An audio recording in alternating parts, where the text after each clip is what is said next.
Welcome back to Movie Club. Today we have a mysterious new entry. We have a mind-bending episode. A mind-boggling episode. Mind-boggling episode. The perfect episode. Oh. Perfect Because episode. we're reviewing the film Perfect Blue. This is a family-friendly cartoon that I recommend sitting down with the kids to watch. Especially if you've never heard of this anime thing, this is the perfect introduction. Yep.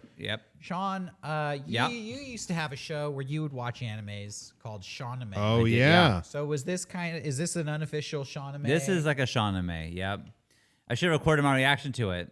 And then when I started playing this movie, for some reason, it didn't have the subtitles on. And so I'm like watching the first like 4 or 5 minutes, being like, wait, what the fuck? What the hell's going on? Do I speak Japanese? I'm understanding this perfectly. Yeah, so I had to rewatch it the first 5 minutes again. But I picked this movie this week. I said this on the Howard the Duck episode, last week's episode, that this movie was highly recommended by Johnny. And, he said, this is not really like an anime. It's more like just a regular movie, just happens to be an anime. sure. He says it's really good. All I knew basically about this going in was like it's a pop star who has a stalker. That's all I knew about this movie. Okay. But Yeah, that'd be so much more. It's funny. That is, come to think of it, that is usually how it is pitched. Yeah, I'm thinking back to like promos that I saw for it and other stuff, and it's like, yeah, that's the only thing that I saw was like, yeah, her on stage and this guy looking at her. Had you seen this That's before, interesting. Rocco? I had seen this. Maybe 17 years ago. Whoa. And then just recently they did a limited theater screening. So I saw it there. Damn, you saw this in theaters? I saw this in theaters, yeah. Wow. Where was Saw that? it in theaters, and it was the perfect... guys, if you haven't seen anime in a movie theater, let me tell you, it's the definitive experience because you will always be sitting next to someone who is laughing the whole time regardless of what's happening. Oh, this has happened to me on multiple anime movies. If I see it in a theater, there's always someone going... It's like, does the Joker always come out for these films or what? Like... I hate when you're in a movie theater with somebody who's clearly mentally unstable, or not even that, but just like their response to awkward situations is just like immature, and they giggle. I can't think of one moment in this movie to laugh at. Yeah. I really can't. I mean, the worst scenes in this movie, this guy is and it's exactly what you were saying, Derek. I think with anime in particular, I think there's a lot of younger fans who don't know how to process some of the more taboo things and well, you know what I also, mean? Things that anime has. Well, if you're a younger fan at the Perfect Blue screening, where are your parents? Right. It's also grown people who are just immature. Yeah. I guess that's what I mean. Total side note, I have a distinct memory of first experiencing that when I was a kid, and my parents took me to go see the Stephen King movie, The Green Mile. And every time something sad would happen in the movie, some lady would laugh her ass off. And I was like 15 years old being like, that woman's a psycho. What's her problem? Yeah, that was a revelation during the first time I watched Evangelion, the original show. And I want to say I watched an episode or I watched something with some other people, and all these like really like emotional parts that Shinji, you know what I mean? Like all the little introspective Shinji parts, they were like cracking up during that scene. And I was like, oh, I need to watch this show by myself from now on. I am not watching this with other people. So that was it. Sean, did you have that breakthrough with Evangelion, or was that? Yeah. We couldn't talk about an anime without Rocco bringing up Evangelion. Watching I mean, you knew that. This, I don't know. I've had this fear since I was a child that I'm dumb. That is like something that I've like always had inside of me. There's like a fear that I am a stupid person. And I've gotten past it, and I've realized I am who I am, and I'm smart in some ways, and I'm dumb in some ways, whatever. Watching anime makes me feel dumb. I never get what's going on. I'm just like, what the fuck is this? Like, what am I watching? And I felt that way during this movie. Like, I don't know. Yeah. I don't know. I think you're supposed to feel that way during this movie. Maybe. I think that's the intention of this film. I guess. Maybe is that the intention of anime? Because I swear to God, every time I watch anime, I'm like, I don't know what's happening. I think in a way, yes. Yeah, I think anime really seeks out to do stuff that is not conventional in any way, you know. But what's interesting about you bring that up, and see, this is why, Sean, I actually didn't know what you were going to think, because I will say personally, even though, Sean, I've listed a million shows, obviously Evangelion, obviously all these things I love in anime, they're mostly series or a bigger thing than just a movie. Right. I find that usually when I see an anime movie, I kind of feel like you, Sean. I leave them kind of like, well, a lot of weird, complex things were thrown at me, but I don't know if it like touched me. You know what I mean? Yeah. I kind of feel like you. I know Ghost in the Shell, we were kind of divided on that. Derek was really affected by that. I was kind of on the same page as you, Sean, with that. Yeah. I not that I didn't like it. I dug it, but I just, left kind of cold by it. But this was the first movie I had seen in all the years that I watched anime movies. This was the first one that I actually felt like, oh, I got like a real movie here. There's weird stuff in it, but I felt like it came together into a complete thing. And it made me watch more of this director's movie, Satoshi Kon. And I kind of feel that way about a lot of his movies. I actually feel like, oh, that came together in a way that it did affect me. And, and so I wasn't sure if you would feel differently, Sean, but that's interesting. Yeah, I mean, maybe. I mean, I feel like I, for the most part, got it. I think. Yeah. I'm not even talking about getting it or not getting it or anything. I still think there's stuff that is confusing in this movie and whatever. But I still liked how it came together. Yeah. I feel like if it was a live action movie, same exact lines, same everything, I think I would have gotten it more. And I think I lose something watching it animated. And I don't know what that is in me, where it's just like I'm missing something here, and it doesn't click for me. Presentation does affect things, I think, and so maybe that's something that disconnects you or something. I don't know, but just my opinion. I this was one where I left like, oh, that I felt like I saw a real movie here. Yeah. For anybody who's not familiar with Perfect Blue, this is an animated feature-length film that was released in 1997 by a director named Satoshi Kon. I think Satoshi Kon only made a couple of films and died at a young age. Yeah, he died really young. He died at the age of 46 of pancreatic cancer. Oh, no. And so, he's almost regarded as like a film genius who only had a small collection of films. Yeah. I don't know if all of his movies are as... Sean, I think it's funny. I think this is one of the more easy to understand Satoshi Kon films. Sure. From what I gather, his movies get even weirder than Perfect Blue. You might like... He did another movie called Paprika that is... inspired Inception, like basically. Well, I it's heard like that one makes no sense. Yeah, I don't know. I kind of feel similarly. And but I'm not saying that like I overall hate anime. I just hate how it makes me feel. So that's. But this is a dark. This is definitely a dark path. I just recognize I saw in this this inspired a lot of things, like a lot of things from Requiem from a Dream. I guess there's like the bathtub scene, and that is like shot for shot what it is in this movie. It's like there are 1,000 things that this took from this movie. Yeah, this movie I would assume is a favorite of Darren Aronofsky because he bought the rights to it. Oh wow! And owns it specifically so he could rip off that bathtub scene. That's crazy. There's a scene in this movie. I have a shot by shot comparison here where it's literally like the exact same scene. You can't see this on camera, but this one is the animated scene on this side, and this is the shot from Requiem. There's a YouTube video of it, and it's just side by side, and it's exactly that. Now, it's interesting because I always heard that Darren Aronofsky he went through the proper channels and got the rights to that so he could use those shots. But it's weird because then I watched a talk with this director, Satoshi Kon, and he kind of refutes that almost in it, where he's like, I saw that movie and I'm like, is this an homage or a ripoff? He kind of, Either way, Darren Aronofsky owns it. A lot of people thought he would remake Perfect Blue, but he never did. Instead, he made Black Swan, which pretty much rips off this movie. Yeah, that's true. I saw, if you go into the IMDb trivia of this page, they have a side-by-side comparison of Perfect Blue and Black Swan. Oh, wow. Even down to the fact where it's like, both films contain a color in their name. Oh. Some of these you're reaching for. Yeah. This movie is about a pop star who tries to quit being a pop star and transition into being an actress. And the response from her fan base is mixed. And it starts to weigh on her consciousness to the point where she starts to doubt her own reality.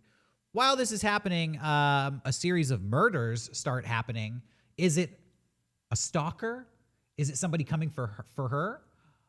Or as the movie goes on, she starts to wonder maybe she's committing the murders because she's going so crazy. Right.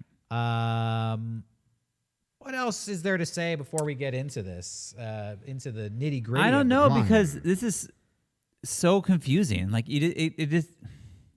I was wondering how we were going to even talk about the plot, because it is like a scene happens and like, would that scene happen? Yeah. Did it happen? I was definitely confused watching this movie, and I appreciate a movie that warrants multiple viewings. Yeah. Because this movie is confusing, but you never feel, at least in my opinion, you never feel like it sucks. You never feel like they don't know what they're doing. You just feel like maybe I don't get what you're doing, but you clearly do. Right. So you watch it again. They feel they're in control. Yeah. So with multiple viewings, there'd probably be more and more revealed. Like, oh, I didn't notice that the first time. Yeah.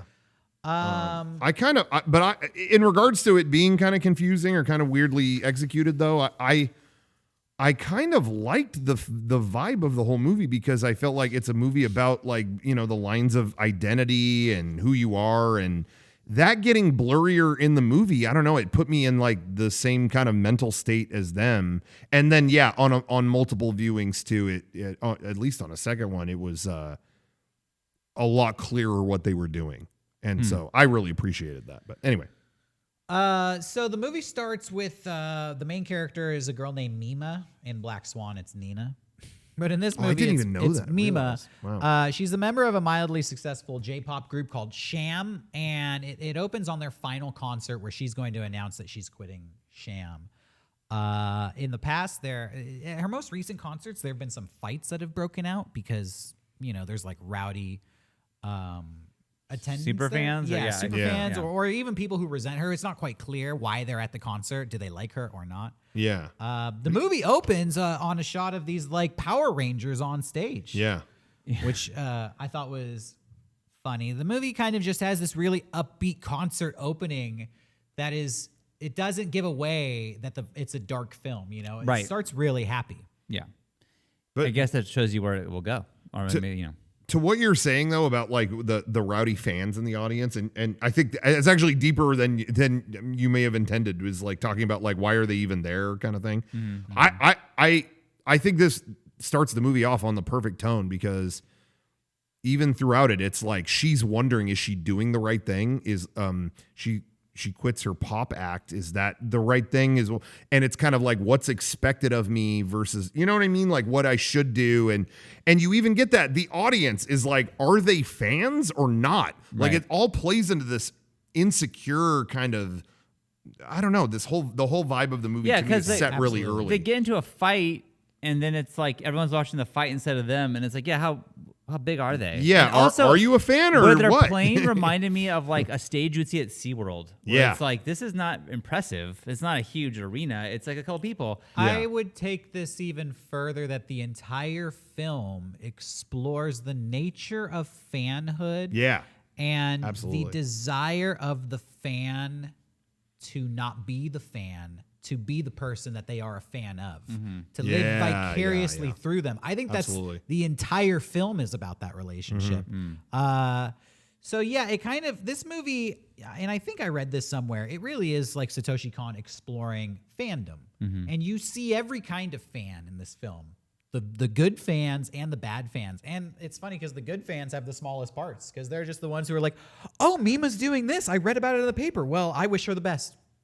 Right. Yeah. That's like the normal people are there. Yeah. And then from there, you have every other level of fan where it's like, I'm going to go to the show and fuck it up because I what's even all this about? It's like, why are we here? You know what it reminded me of, that first scene? It was when we were in Japan, and we were in, I forget the place in Osaka, but it was by the river, the whatever that was. Dotontori Bridge? Maybe. I probably messed that name up because that's a famous location. But there was a pop group performing. You see that all the time around Japan. And we walked into a concert that we were not prepared to see.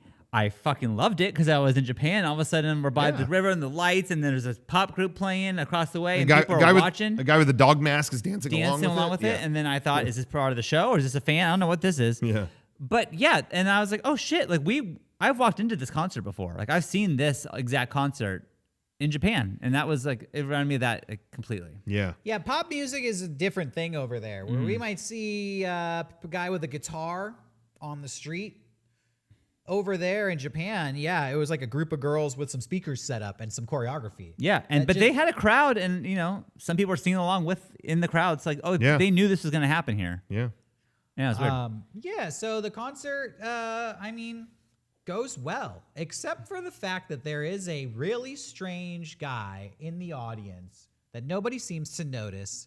And there's this famous, I'm going to assume it's famous because it was very striking to me, shot where he holds his hand up and you see his perspective where he's kind of like holding Mima in his hand, and that's where I felt like, oh, is that what this movie's about? Is this guy going to get crazy? Right. Which, of course, they want you to think that. Yeah.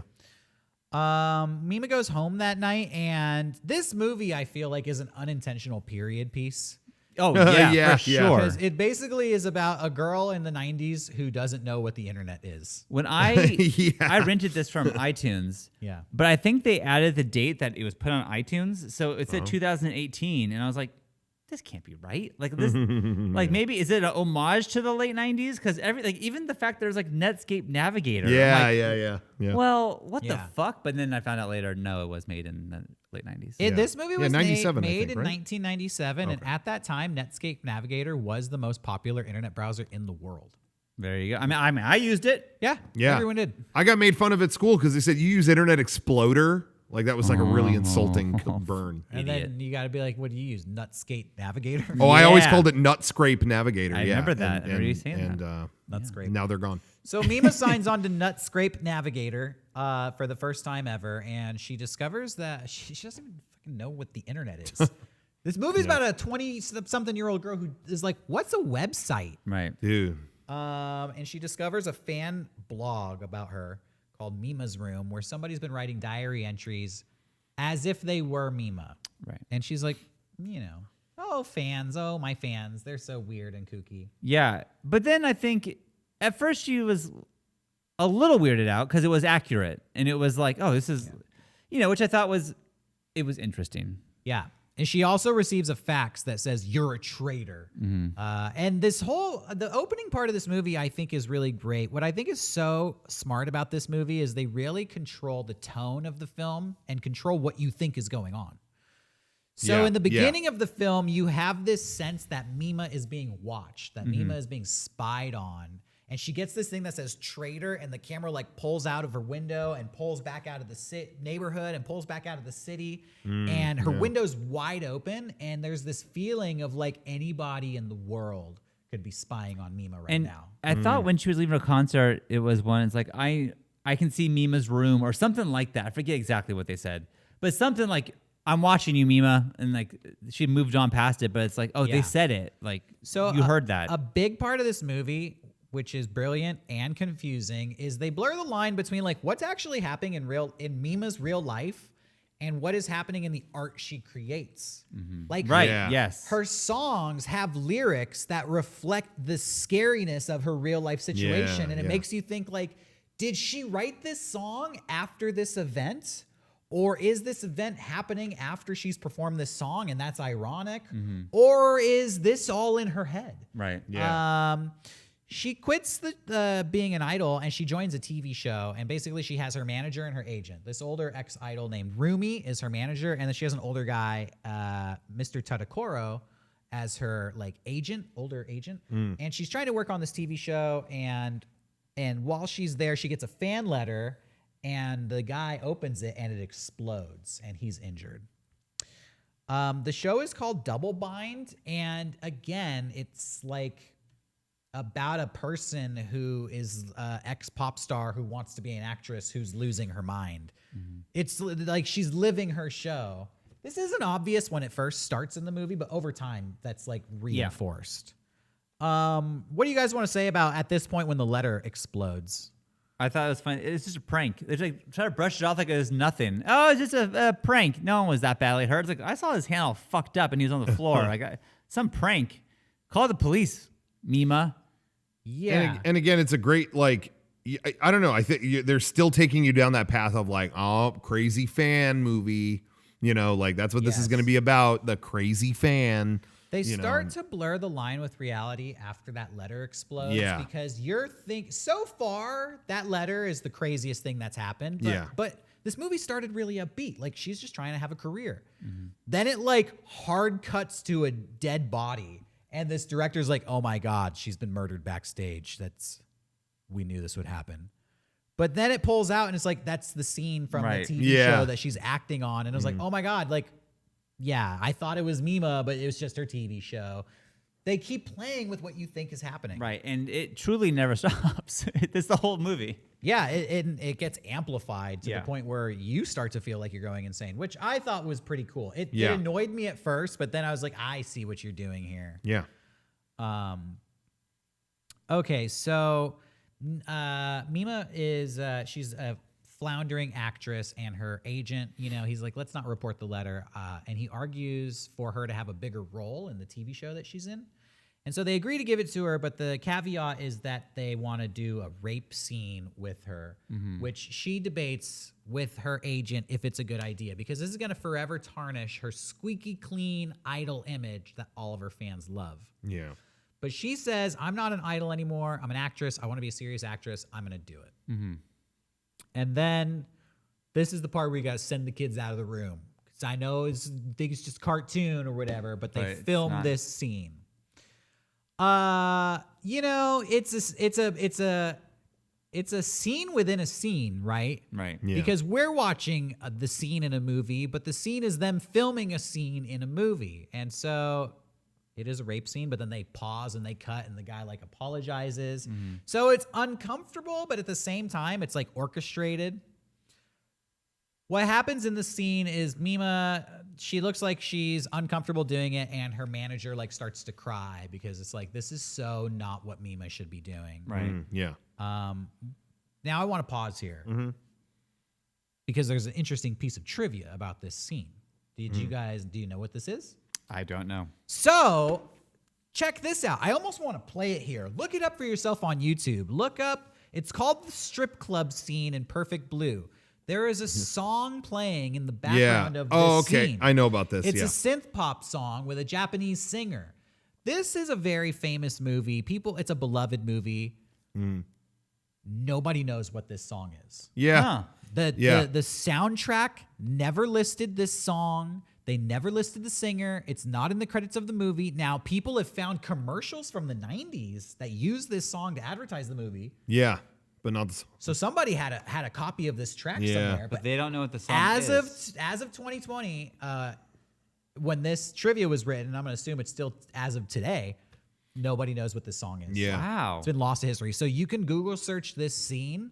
You can find it on YouTube. You can hear the song, but that's interesting. It's one of film's mysteries. This is a little bit of a tangent, so forgive me, but there is a song that you hear when you're on hold here in America all of the time. Like it's a song that is like, it like the smooth jazz. Kind of. It's like dun dun dun dun dun dun dun dun dun. It's like it's a whole thing. Yeah. There was a whole podcast based on that because everyone's like, what's that song? Really? And then no one knew what the song was. And it was them trying to figure out who made this song and how it became this thing. Damn. And they finally found the guy who made it, and he didn't even realize it was being used. He made it in something where I made it for some like school project once, and I guess the guy who was in the class with me took my song and as a joke put it in something for a hold thing one time, and then that was used by someone else and used by someone else. So eventually it became used by everyone.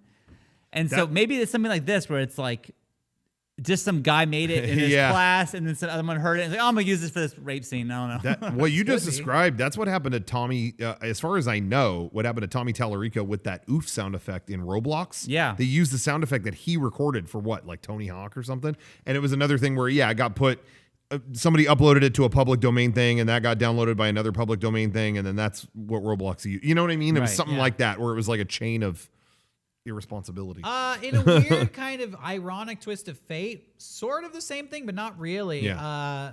There's no original 35 millimeter copy of this film. Yeah. It was destroyed accidentally years ago. So as a result, every copy of this movie that's currently available has been sourced from a lower quality print than the original was. Yeah. Wow.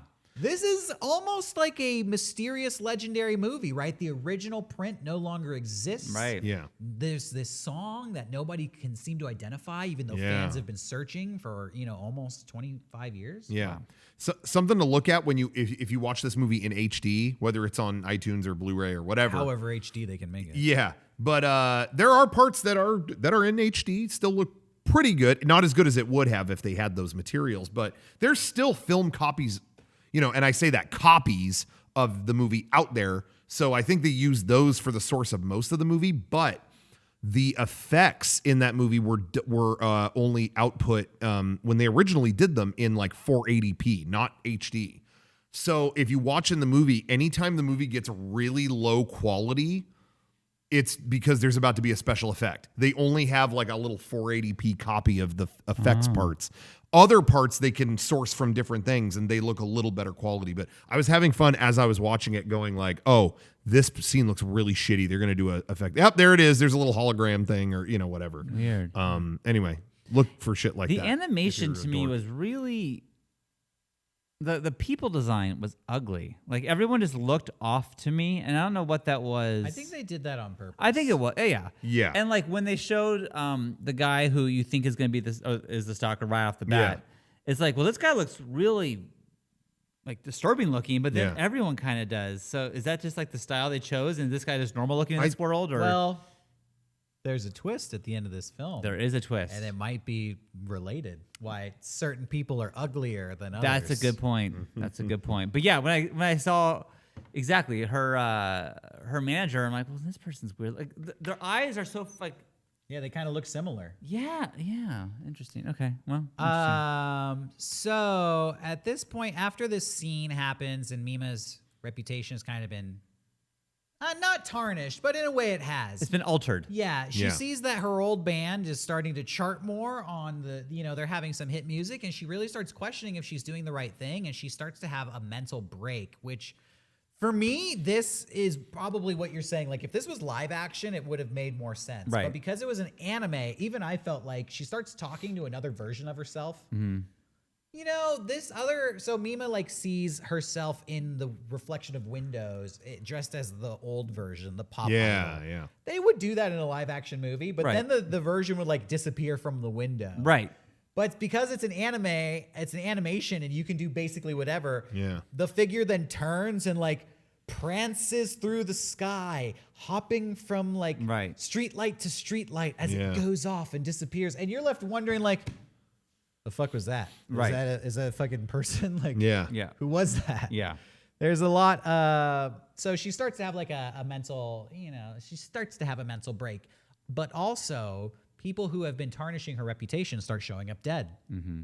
You see a news report that a kid has been injured, and it seems to be the kid who was throwing shit at her concert earlier. Yeah.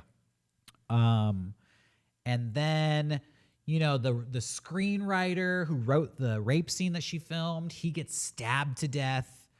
You think it's that crazy guy. You think it's that stalker. It's really implied that it is. Yeah. But then at the same time, because Mima, she's filming this TV show, and it keeps jumping from the TV show is like, oh yeah, she's having a break with reality. She doesn't even know who she is anymore. She thinks she's a pop star. Right. And then it's like, oh, that's just a scene from the show. But then, you start to wonder, like, why are they saying this? Is Mima having a break with reality? And then you start to think, is Mima really the killer? Is she stalking herself? Right. Does Is she not even know on a what's going show? on? Yeah. And again, I started to get confused. But then you know. They really give you every reason to doubt everything. Like You doubt everything and everyone, and then it's like, is she even killing people? Really? Like, or is this part of the show? I don't fucking know. The part where the writer is killed, I thought was really fucking cool. Like, he parks into a spot, and there's like blood looks like on the wall, and then like he hears like this music, can't figure out where it's coming from, and goes to the elevator, and then there's just an old CD player in the elevator playing the song. Yeah. Like her old Sham song. And then he looks freaked out and he gets in, and then the door's just open on the floor he wants to get in, and he's like fucking annihilated. Already dead. So dead with like eyes gouged out, like horrible. Like a crime of passion. Yeah, and then just like falls over dead and the elevator doors closed. It's like, that was cool. Yeah. That was a very crazy scene. This movie is legitimately creepy, and I think that's why people say it's more than just like an anime. It is more like you could see this working as a live action film. Yeah. You almost want it to be a live action film. It's so I good. definitely did. Yeah. Are you going to add to that? Oh, no. There's just that, like, there's actually good shots like any other good movie, you know? Yeah. We also see that it's kind of like that stalker guy is the one behind the website writing Mima's room, but he's also like receiving emails from somebody who claims to be Mima. Yeah. Who is saying like, yeah, like my image is being tarnished. Like I need you to like get rid of this person who's Mima. doing this Move is out. not me. Yeah. You need to get rid of her so I can be me again. Yeah, and the way that they present this is like, okay, so is Mima this guy? Is she have a double personality? Does Mima email this person and not realize it? Like, there's so much going on. Eventually, though, this is kind of like a horror film. Mima is attacked backstage by this stalker. Isn't he Mr. Memania? Is that his name? Yeah. I think it was. Yeah, Yes. He runs the website, and that's like his online handle. Yeah. But she is able to like get away. Yeah. There was a couple moments of this that were so disturbing and things I never considered, like putting a belt around her legs so she couldn't like escape, and then like trying to rape her, like and got in between things like, oh fuck, like my brain never goes to like dark places like this, I guess. And then Yeah. it's like, oh, this is fucking terrible. Like, I don't know. It was like really hard to watch some parts. Yeah, it's definitely. scary. Yeah. It's really like a horror film, a suspenseful thriller. She is able to like, again, this whole movie, she gets away and she kills the guy, but then you're like, well, did she? Did she? Yeah. Yeah, because then it seems like nobody is even Then there's no body. even aware that this event happened. Right. Nobody talks about it. Yeah, if all this violence happened, where's the evidence of it?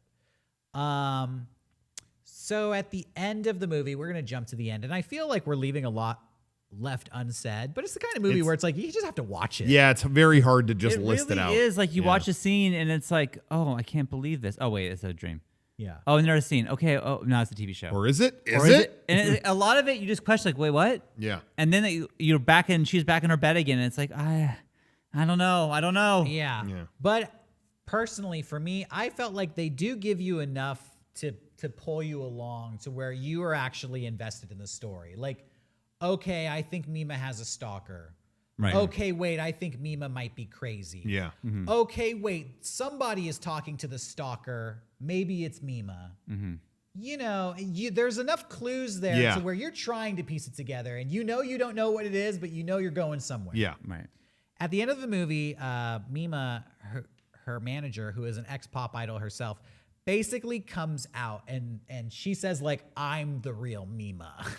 She comes dressed out like a old pop star. Yeah. That's a creepy reveal too. Yes. When Mima wakes up in her room and it's like, didn't my fish die? They're right here. Like, And didn't I when rip she opened up the didn't I window, rip that poster down. What's that? she opened up the window and it was a different view, and Yeah. it's like, what the fuck is happening? Yeah, and she's in this duplicate room that her manager made, and then her manager walks out dressed like her. and it's Yeah. a freaky scene. So essentially, the big twist of this movie is that Mima's manager has been behind this the whole time. That Mima's manager has been having the mental break, and Mima's manager has been the one who is quote unquote the real Mima. She has like two personalities: Rumi, the regular manager, and then where she thinks that she is the real Mima, who needs to protect the pop idol image. Yeah. She's created this whole fake room. I think she even like drugs Mima and brings her to this room sometimes at certain points in the film. Yeah. Oh. Yeah. And that's the thing. I honestly, did you watch this with Johnny? Because I wish that I did, because I had so many questions watching it. Like, what the fuck is? Like, I wish I had someone there be like, "This is what's happening." Hey, just so you know. Oh, Yeah. he wasn't. He would just be like, notice that there's more stuff in the room, and then I'd give him shit. I'd be like, I didn't notice. Spoiler. Right. Why are you pointing that out? But see, I'm like, trying to watch. I would have loved that. for me. Yeah, but I was to that point, Sean. When you watch it again, a lot more stands out as like, oh, we're seeing what Mima's doing, and we're seeing what this other woman's doing. And see, That's what's is happening what right now. I honestly like. Once we get through the plot, which we can finish in a second. Yeah. Like, I just have a billion questions. Really. I went back and watched a few key scenes, and there's even one where that weird stalker guy is on the computer and you see him typing, and then it cuts to a reverse shot. And when I watched it, I thought it was a reverse shot of him, but now I watch it and I think it's a reverse shot of Rumi, the manager, on the other side. I hadn't thought about that. And that. the way they frame it up is it's a reverse shot, but there's a pole coming down the middle of the room that perfectly divides whoever this person is, and I think it implies split personality. Oh, that's great. Two halves of this Wow. person. Yeah, I hadn't even thought about And that. yeah, Wow. the first time you watch it, you're like, oh, that's just the guy. And then it's the back of his room, and you think, oh, this guy's a big Mima fan. Yeah. But when you watch it again, thinking it's Rumi and seeing the split personality, and you think Yeah. like, this bitch is crazy. She's got Mima shit all over her Yeah, room. yeah. Totally recontextualizes it. Yeah. There's a lot of stuff throughout this movie too, with like whenever she looks in the fish bowl, or fish tank and things like that, where there's always like two fish. There's a lot of recurring like split things, two things like that. So that would match. So wait. Exactly. Wait.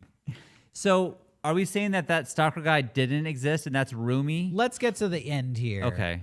But I don't know. No, you're talking about one, Sean. He's talking about one shot where it looks like a reverse of Oh, him at the yeah. computer. I'm saying there's a shot where you see the guy on the computer and he's getting an email from Right. the real Mima. Oh. And then the camera changes and it's behind somebody at the computer. So someone's giving them from. I see. But the way it is, the first time you see it, you just think like, oh, this is the behind shot of that guy. Like we're still in the same room. Gotcha. But now that I watched see. it again, knowing the twist that Rumi was actually the one with a mental break, you go back to that scene and it's like that wasn't just that guy in that room. That was that guy in that room. And then the reverse shot was Rumi on the other end sending him those emails. I see. Okay. Yeah.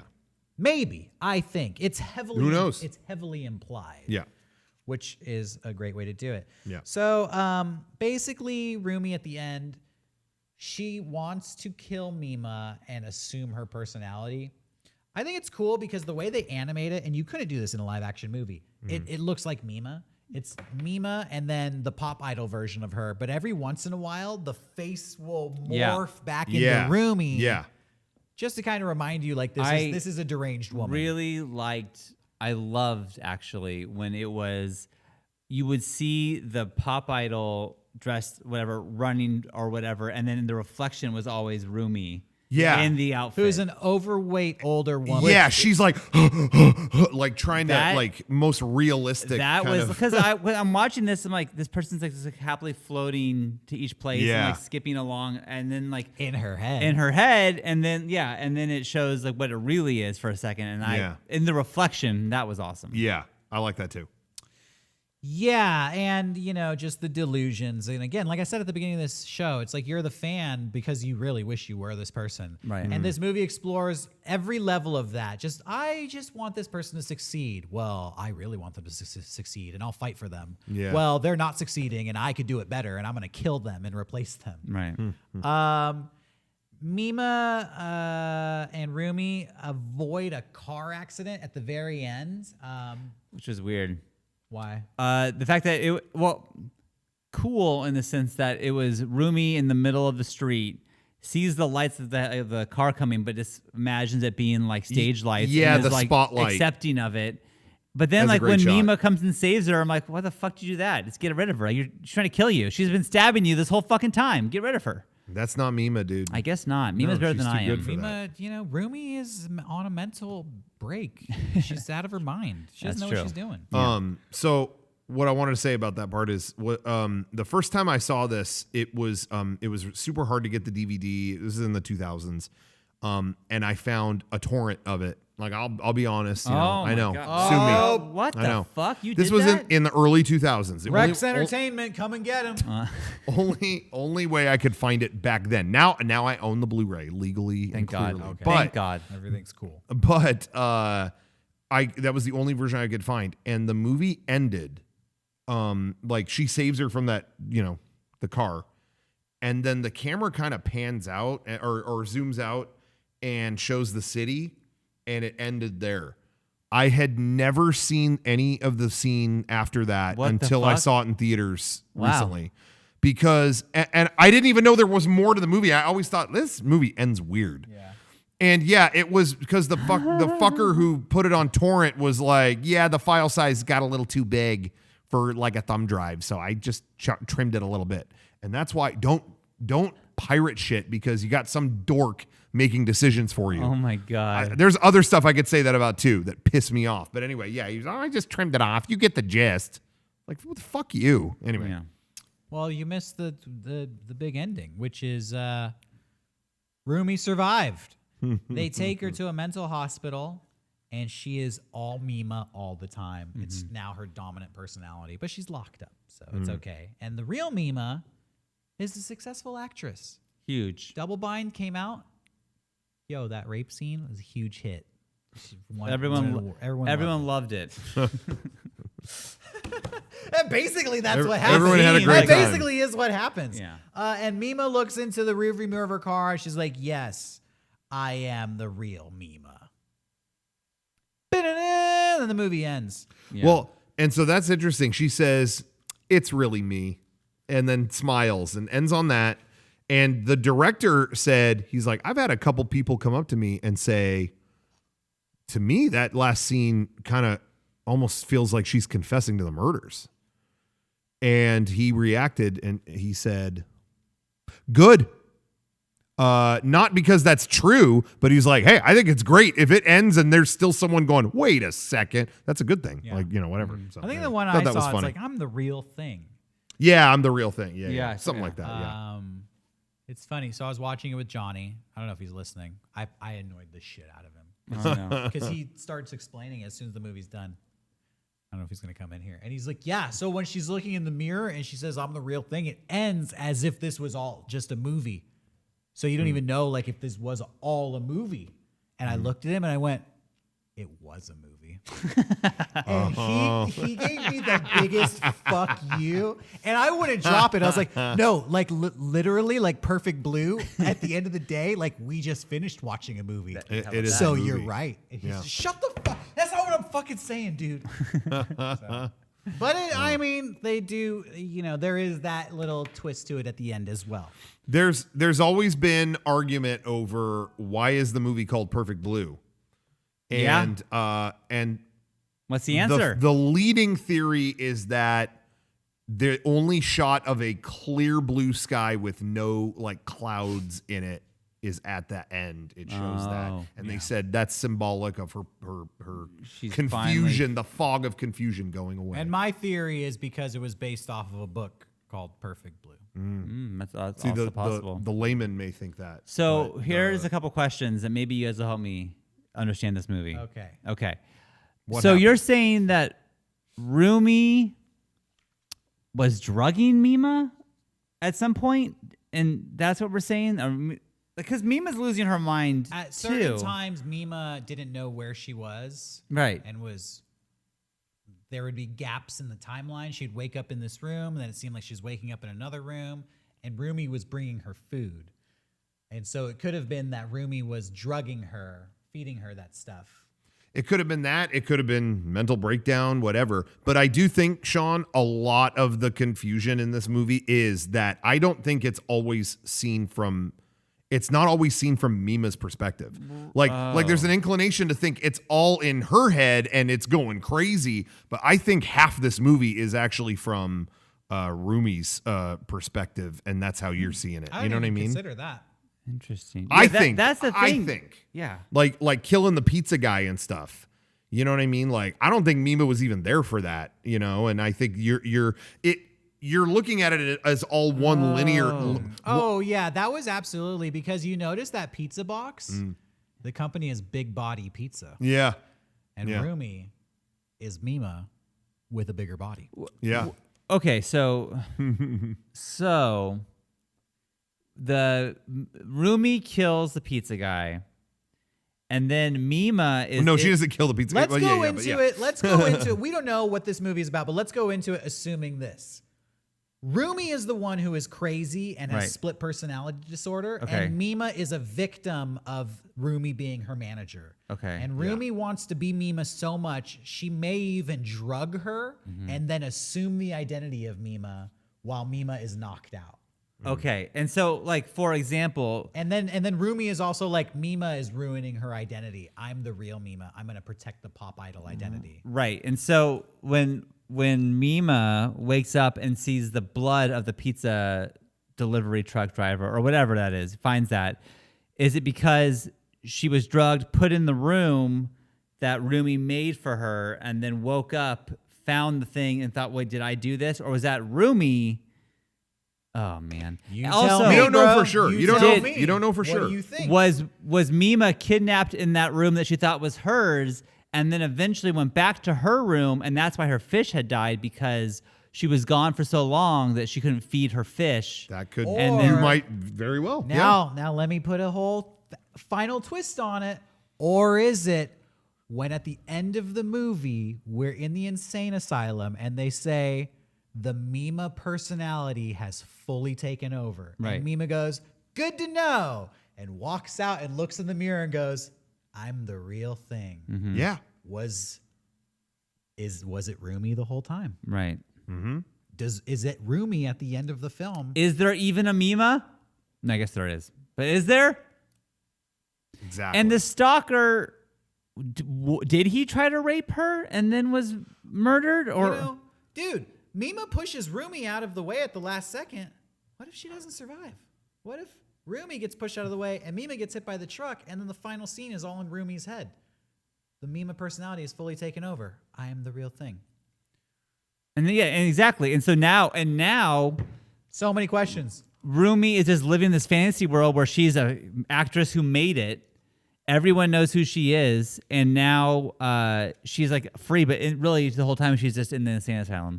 Yeah, because that implies when Mima leaves that she's never going to see Rumi again. Right. But it could be Rumi just vacating that personality. Like, we're never going to see the Rumi personality ever again. Right.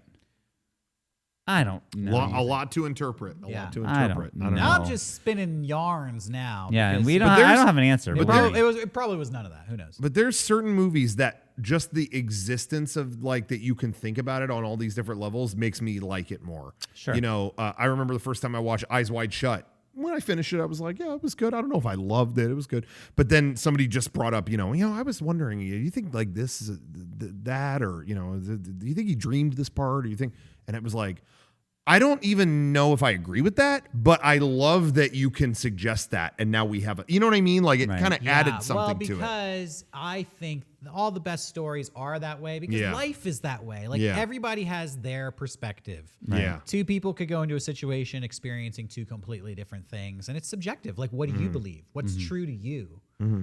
That's what great films are. They reflect life. I think this is a great film. Mm-hmm. Yeah, we can get I some agree. popcorn shakes. I picked this one, so I'll give it first shake. I'm gonna give it 4 out of 5. Ooh. It's good. an anime. If they would have done it live action, would have been better. Apparently, they made a live action adaptation later, which sucked. oh, Did they really? Yeah, They actually did? Oh, I didn't know that. I'm giving it 4 out of 5. I think it's really good. I highly recommend everybody check it out. This was planned to be live action, I think even before they animated it, and then like had people back out like, what is this? And so they went, all right, just animate it. Is what I had heard. But anyway, for me, I already said it earlier, a lot of anime films on standalone films leave me cold. This was the first one that really was like, whoa, every little weird thing to me came together. And this almost feels like the closest that we got to like if Hitchcock did anime. It just, in my mind somewhere that made sense. But I really love it. For me, everything works. I'm giving it a 5. This is a 5 shaker. wow. Give it a 5er, dude. Okay. All right, it's all on Sean. Okay, well, It's he all on liked it Sean. more than Howard the Duck. More than Howard the Officially. Duck. Will this be the Officially. highest rated film? Go ahead. No, it won't. Oh, Again, it made me feel dumb, which maybe was the point of this movie. Of all the anime that I've seen, I think I liked it. I liked it the most. This is your favorite anime. No, There it is. No, Favorite anime. I don't know what my Sean favorite Jabber. anime would even be. Probably Perfect Blue. I mean, I guess Ghost in the Shell. I Listen, Ghost in the Shell maybe Sean, more. I tried to get you to watch all of it. I know you watched some of Cowboy Bebop. Yeah, and no, you, that was. and I you was didn't liking leave that upset. No, that's true. That's What true. did you like? Did you like this one better than Ghost in the Shell? I don't know. It was so different, and I really like the sci-fi aspect of this, and like the. There are some movies me watch a person going crazy, and I don't like it. It's just too much. Can you believe that both these movies are like 2 years apart? That is interesting. Yeah. I get a never little realized that. overwhelmed. I got a little overwhelmed with this. You know, for me, it's of all the anime I've seen, it's pretty good. I would give it 2.5 shakers. And you Wow, know, you rate it lower than he rated Howard the Duck. Wow. That's- So not as good as Howard the Duck, you're saying. See, That's what you're basically saying. well, I rated Howard the Duck 1, so it is better than Howard the Duck. You Yeah. like this But I movie. only factor in my scale because you like this movie less than Rocco likes Howard the Duck, essentially. Oh, yeah. Well, Rocco was weird about Howard the Duck. He may have Was the that- George Lucas no, fetish I- thing going. I called George out. I'm the caller outer. I'm not the he who smelled a Turner Delta honor. kind of thing. Okay, Yeah, got it. all Okay. right. It's a weird one. I'm done Yeah. with this. This was weird. If you've had a long day, don't watch This movie. And, you know, if you don't want to see rape scenes, don't watch the movie. And that's Yeah. honestly, I didn't need that, but here we are. Yeah. So, I'm anyways, I am going to pick the next movie. And I'm going to pick a movie that I've never seen. And I've seen the box for a billion times. And I've always wondered, what is this Keanu Reeves movie all about? We're going to watch Point Break. Nice. Oh. I don't know if you guys have seen no. it. Yes. I don't know anything about it. I know it really involves surfing and Keanu Reeves. and that's Well, it. get ready to fall in love with some American presidents. That's all I'm going to say. Okay, so get ready for Point Break next time. All right. Can't wait to love Lincoln. Ride the wave. Good night.